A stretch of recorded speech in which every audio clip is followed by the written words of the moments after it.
hombres armados ingresaron directamente hacia unidad de transporte y vea usted, todo quedó grabado en esta cámara de la unidad de transporte. Es por ello que se recomienda, se pide, se solicita y se exige a las unidades de transporte que tengan este tipo de cámara de videovigilancia. Pero para tener toda la información, nos enlazamos con Mabel Saucedo. Adelante, Mabel.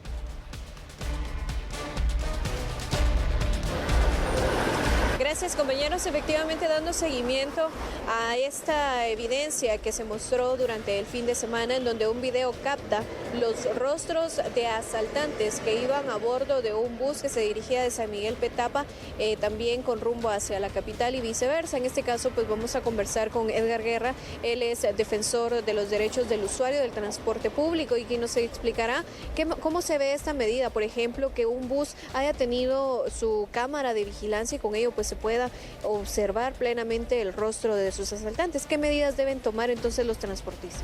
Hay medidas preventivas y otras disuasivas. En este caso, la instalación de cámaras en autobuses es una solución o una parte de la solución muy importante porque logra o podría ser un elemento importante de tecnología para poder identificar a los delincuentes que abordan las unidades de transporte público.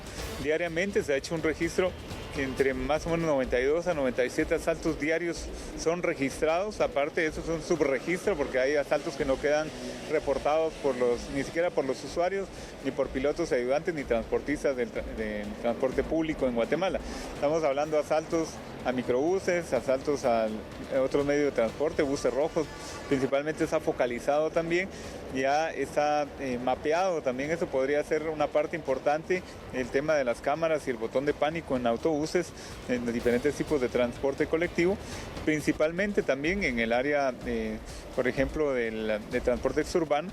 Ya hay información también de algunos usuarios que han dado información muy importante. Eso lo pueden aportar a las autoridades competentes en la Policía Nacional Civil, por ejemplo, de grupos que se dedican a este tipo de actividad criminal como asaltos a autobuses.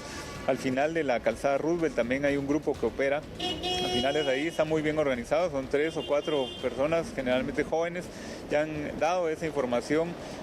Los usuarios de transporte colectivo que principalmente son asaltados en horario pico, principalmente al final de la Roosevelt, a inmediaciones del Trébol, de la zona 7, zona 12, zona 11, son puntos específicos donde las autoridades podrían identificar muy bien a estas personas. También hay software de identificación facial que podría ser usado muy fácilmente para poder capturar a estas personas antisociales.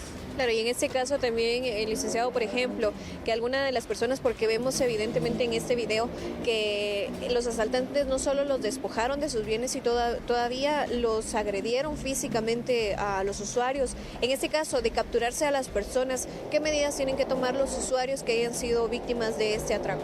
En primer lugar, no oponerse al asalto es un error también porque muchas de las víctimas usuarios del transporte colectivo principalmente han sido por oponerse a ser asaltados. Recordemos que muchos de esos delincuentes pues se atreven a hacer ese tipo de hechos criminales, drogados, muchos de ellos, incluso alcoholizados, y son agresivos, sumamente agresivos, en contra incluso se ve en el video, pues menores de edad viendo ese tipo de violencia, de la manera como tratan a los usuarios, como tratan al piloto y al ayudante, que no solamente le roban a los usuarios, sino también lo del día se lo quitan a los pilotos de transporte. También otra situación que hemos tenido información ya desde la semana pasada es que ya empezaron con el cobro del mal llamado bono de verano de Semana Santa.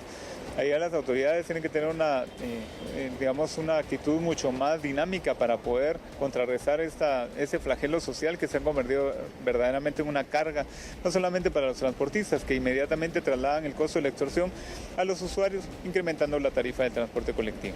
Gracias, licenciado Edgar Guerra, defensor de los usuarios del transporte público. Y es que en este caso pues también es importante destacar, amigo televidente, de que las denuncias deben ser realizadas ante la Policía Nacional Civil con relación a estos hechos que suceden en el transporte público. Sin embargo, pues por lo pronto en el video se logró captar el rostro, o al menos lo que se presume que son de las personas que fueron las que realizaron este atraco al sur del departamento de Guatemala. Así que con esta información en cámara, Vilar Martínez, retornamos al estudio principal.